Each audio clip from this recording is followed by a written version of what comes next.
आपल्या परिसरातील ताजी अपडेट पाहिजे अहो मग आजच C24 तास या आपल्या यूट्यूब चॅनलला लाईक करा, शेअर करा, सबस्क्राईब करा आणि बेल आयकॉनवरती क्लिक करायला तर अजिबात विसरू नका। किनवट शहरामध्ये वारंवार खंडित होणाऱ्या वीज पुरवठ्यावरती कायमस्वरूपी उपाययोजना करण्यात यावी या मागणीसाठी किनवट नगर परिषदेच्या नगराध्यक्षा सौ सुजाता विनोद एड्रलवार यांनी महावितरण कंपनीच्या उपविभागीय अभियंत्यांना निवेदन सादर केलं आहे।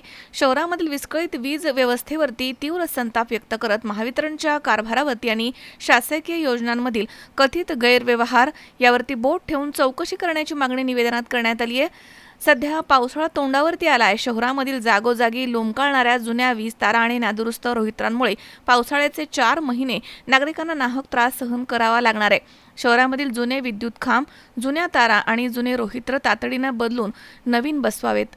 विद्युत तारांना अडथळा ठरणाऱ्या झाडांच्या फांद्या तात्काळ दूर कराव्यात। दुरुस्ती आणि साहित्य पुरवठ्याच्या नावाखाली होत असणाऱ्या आर्थिक गैरव्यवहाराची सखोल चौकशी करून दोषी अधिकारी आणि कंत्राटदार यांच्यावरती दाखलपात्र कायदेशीर कारवाई करण्यात यावी, अशा मागण्या नगराध्यक्षा सौ सुजाता एड्रलवार यांनी केल्या आहेत। या प्रसंगी रोहन एड्रलवार, शहर प्रमुख तथा नगरसेवक प्रशांत कोरडे, नगरसेवक प्रवीण राठोड, नगरसेवक शेखर नेमांनीवार तसेच नगरसेवक श्रीराम नेमांनीवार, प्रभू कोल्हे, निसार भाटी, राजू सातुरकर तसेच शेख मुकद्दर, माजी शहर प्रमुख संतोष येलचलवार, नागेश मंत्रीवार तसेच किशोर बोलेनवार आदी या ठिकाणी उपस्थित होते।